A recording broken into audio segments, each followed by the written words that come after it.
అందరికీ నమస్కారం. నా పేరు ఈ రాములు. ప్రస్తుతం నేను హైదరాబాద్ సిటీ పోలీస్ యందు లీగల్ అడ్వైజర్గా పనిచేస్తున్నాను.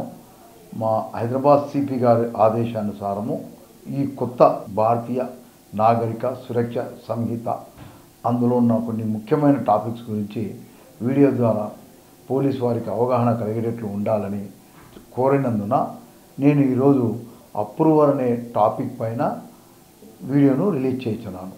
సో అప్రూవర్ అంటే ఏమిటిది? అప్రూవర్ అంటే నేరస్తుడిగా ఉండిన వ్యక్తిని సాక్షిగా తీసుకోవటము, సాక్షిగా మారిన అపరాధిని అప్రూవర్ అని అంటారు.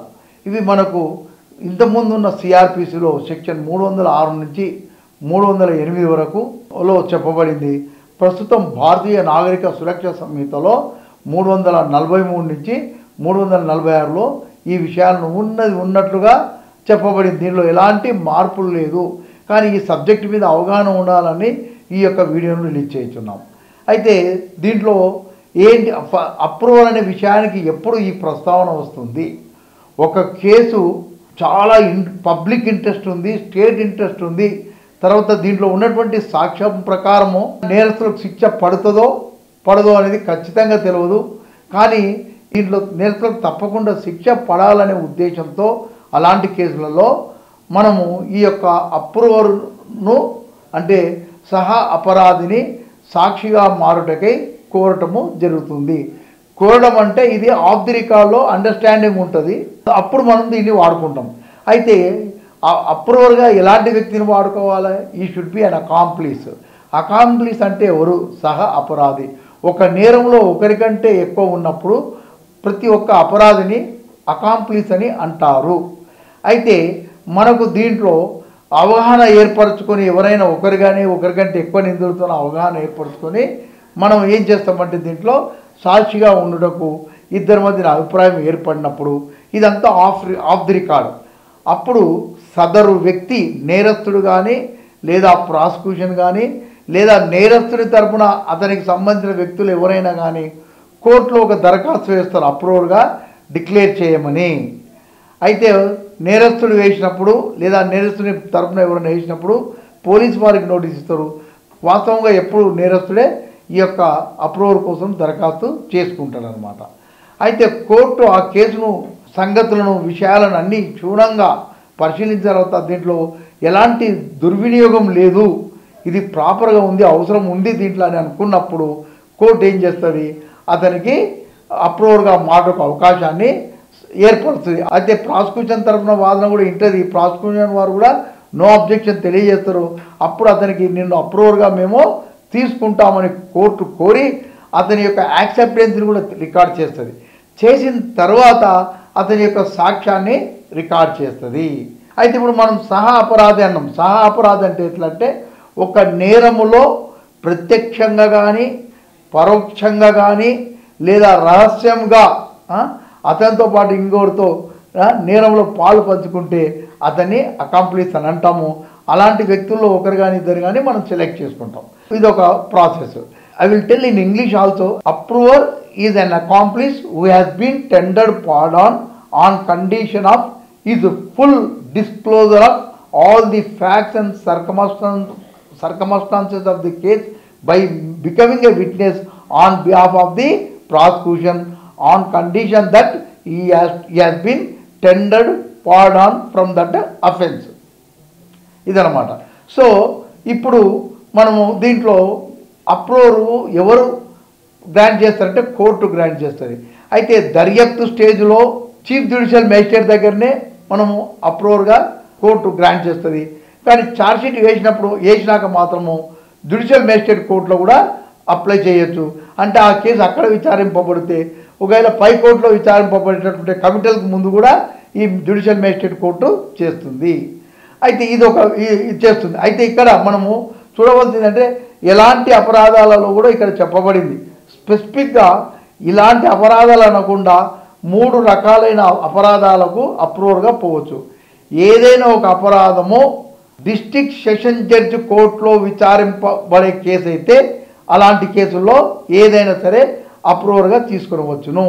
రెండవది స్పెషల్ జడ్జ్ కోర్ట్ అంటే మనకు సిఆర్పిసి కింద స్పెషల్ జడ్జ్ కోర్టు అంటే సెషన్స్ కోర్టు ర్యాంకు జడ్జిలను నియమించడానికి అధికారం కాదు కనుక గవర్నమెంట్కు అలాంటి కోర్టులో నడిచే విచారణ చేపట్టినటువంటి అపరాధాలలో అవి ఏమైనా సరే, లేదా మూడోది ఏంటంటే ఏదైనా అపరాధము దానికి శిక్ష 7 సంవత్సరంలో కానీ 7 సంవత్సరంలో పైబడి ఉన్నప్పుడు ఇలాంటి అపరాధాల్లో అంటే మనము అప్రూవర్ యొక్క సహాయము కోరవచ్చును అన్నమాట. సో ఇది ఒకటి. అయితే ఇప్పుడు మనము చెప్పినాం అప్రూవర్గా ఎవరు ఉండాలంటే ఈ షుడ్ బి అన్ అకాంప్లీస్ అని అన్నాం. సాక్ష్య చట్టంను అనుసరించి మనకు ఇదివరకటి ఇండియన్ ఎవిడెన్స్ యాక్ట్లో సెక్షన్ 114B, తర్వాత భారతీయ సాక్ష్య అధినియంలో సెక్షన్ 119B, తర్వాత 133 ఆఫ్ ది ఐఈఏ అండ్ ప్రస్తుతం మనకున్న సెక్షన్ 138 భారతీయ సాక్ష్య అధినియంలో ఏం చెప్పబడిందంటే ఫస్ట్ మనం 119B తీసుకుందాము. దీని ప్రకారం ఏంటంటే an accomplice is unworthy of credit అంటే నమ్మదగిన వ్యక్తి కాదు unless it is corroborated on material aspects with some other corroborative evidence.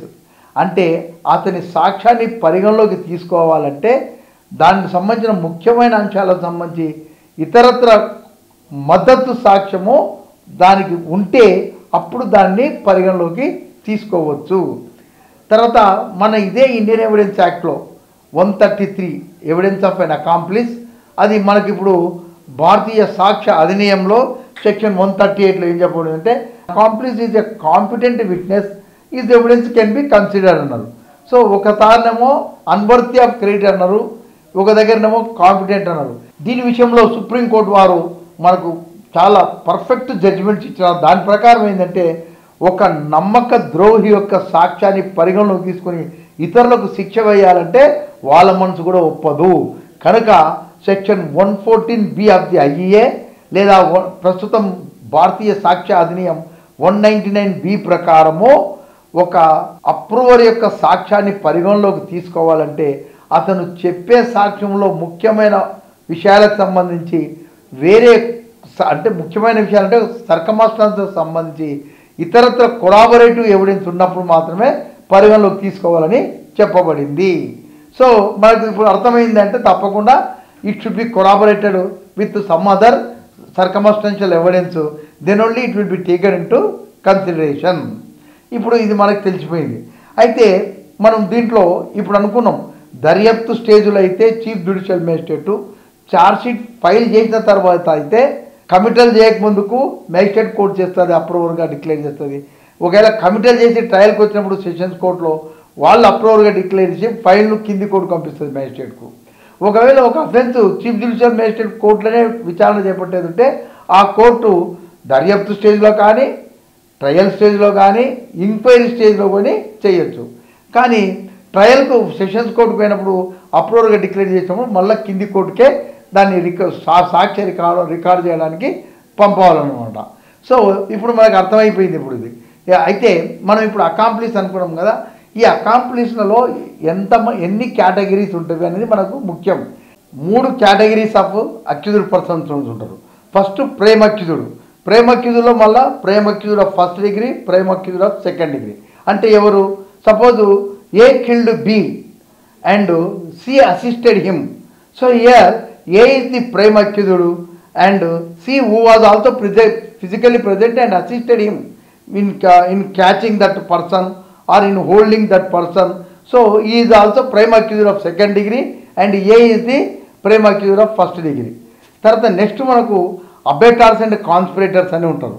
అబేటార్స్ అంటే వాళ్ళు ప్రత్యక్షంగా పాల్గొనకుండా నేరానికి ముందు ఏదైనా ఎంకరేజ్మెంట్ కానీ సహాయ సహకారాలు కానీ ఏ విధమైన దాంట్లో చర్యకు సంబంధించి ఏ విషయానికి సంబంధించిన వాళ్ళు మద్దతు ఉంటే అప్పుడు వాళ్ళను అబెటార్స్ అని అంటాము, లేదా కాన్స్పిరేటర్స్ అని కూడా అనవచ్చు అనమాట. సో ఈ కేటగిరీ ఇది సెకండ్ కేటగిరీ ఆఫ్ అఫెండర్స్. మనకి ఇంకొకరు థర్డ్ కేటగిరీ ఆఫ్ అఫెండర్స్ ఉంటారు. వీళ్ళు అసలు నేరానికి ముందు కానీ నేరంలో కానీ పాల్గొనరు. నేరం జరిగిన తర్వాత వీళ్ళ దగ్గరికి ఆ వ్యక్తి వచ్చినప్పుడు వాళ్ళకు సహకారాలు అందిస్తారు వాళ్ళనే హార్బర్స్ అని అంటారు. వీళ్ళు 201 కింద ఉండొచ్చు, లేదా 211, 212 కింద ఉండొచ్చు. తర్వాత అలాగే ఇదే కాకుండా ఇలాంటి నేరస్తులు చేసిన నేరానికి సంబంధించిన ఆస్తులను వాటిని డిస్పోజల్ గురించి సహాయ సహకారాలు అందించినా కానీ వాళ్ళు రిసీవర్స్ ఆఫ్ స్టోలన్ ప్రాపర్టీ లేదా డిస్పోజల్కు సహకారం చేసిన సెక్షన్ 414 ఆఫ్ ది ఐపీసీ ఇలాంటి వ్యక్తులను థర్డ్ కేటగిరీ ఆఫ్ అఫెండర్స్ అంటారు. ఈ 3 కేటగిరీలకు సంబంధించిన వ్యక్తుల్లో ఎవరినైనా మనము అప్రూవర్గా తీసుకోవచ్చు. సాధ్యమైనంత వరకు అన్ని విషయ సంగతులు తెలిసిన వాళ్ళని తీసుకుంటే బాగుంటుంది. ఆ యొక్క అప్రూవర్ కండిషన్కి ఏదైతే ఉందో ఉన్నది ఉన్నట్లు నిజం చెప్తాను అన్నాడో వాటి విరుద్ధంగా ఏదైనా చెప్తే అప్పుడు తనకున్నటువంటి ఈ యొక్క అప్రూవర్షిప్ను ఏపీపీ ప్రాసిక్యూటింగ్ ఆఫీసర్ ఎవరు ఉన్నారో వాళ్ళు అతనికి సంబంధిత ఎస్హెచ్ఓకి ఒక లెటర్ రాస్తారు, ఇతని యొక్క అప్రూవర్షిప్ను మేము క్యాన్సల్ చేస్తున్నామని చెప్పి. ఎందుకంటే ఇతను నిబంధనల ప్రకారము ఏ విధంగా చెప్పాలనుకున్నాడు ఇంతకుముందు స్టేట్మెంట్ ఇచ్చాడు ఆ విధంగా చెప్పలేదని. ఆ విధంగా జరిగిన ఎడల ఈ యొక్క అప్రూవర్గా మారిన వ్యక్తి మీద మరలా కొత్తగా ట్రయల్ నడుస్తుంది, ఇండిపెండెంట్గా ఆయన మీద ట్రయల్ నడుస్తుంది. ఏ నేరంలో అతను ఉన్నాడో ఆ నేరానికి సంబంధించి ఇంకా ఏమైనా కొత్త నేరాలు ఉంటే వాటిని, ఇంతే కాకుండా ఫాల్స్ ఎవిడెన్స్ 193 కింద కూడా అతని మీద ఛార్జ్ ఫ్రేమ్ చేస్తారనమాట. ఇది చేసి అతని మీద కొత్తగా ట్రయల్ నడుపుతారనమాట. ఒకవేళ ఫ్యాబ్రికేటింగ్ ఆఫ్ ఎవిడెన్స్ 193 ఐపీసీకి పెట్టినప్పుడు మాత్రం అతని గవర్నమెంట్ యొక్క శాంక్షన్ కావాలను అతన్ని ప్రాసిక్యూట్ చేయడానికి, లేకుంటే అవసరమో లేదనమాట. ఈ విధంగా మళ్ళీ అతనిపై ట్రయల్ అయితే ట్రయల్ చేసే ముందు ఫస్ట్ ఒక ఛాన్స్ ఇస్తుంది నేరస్తునికి. నీవు ఏమైనా చెప్పుకుంటావా ఏంది ఆ కండిషన్ను నీవు ఉల్లంఘించడం చెప్పేదానికి మనం చెప్పుకుంటే అతని వాదనకు కోర్టు వింటుంది. అప్పుడు ప్రతివాదన ప్రాసిక్యూషన్ చేస్తుంది. అప్పుడు కోర్టు అతను కండిషన్ ఉల్లంఘన చేయలేదంటే మాత్రము ఆ కేసును క్లోజ్ చేస్తుంది. లేదా అతని కండిషన్ ఉల్లంఘన చేసిందంటే అతని పైన విచారణ చేపడుతుంది. సో ఇంతటితో నేను ఈ యొక్క టాపిక్ను ముగిస్తున్నాను. అందరికీ నమస్కారం.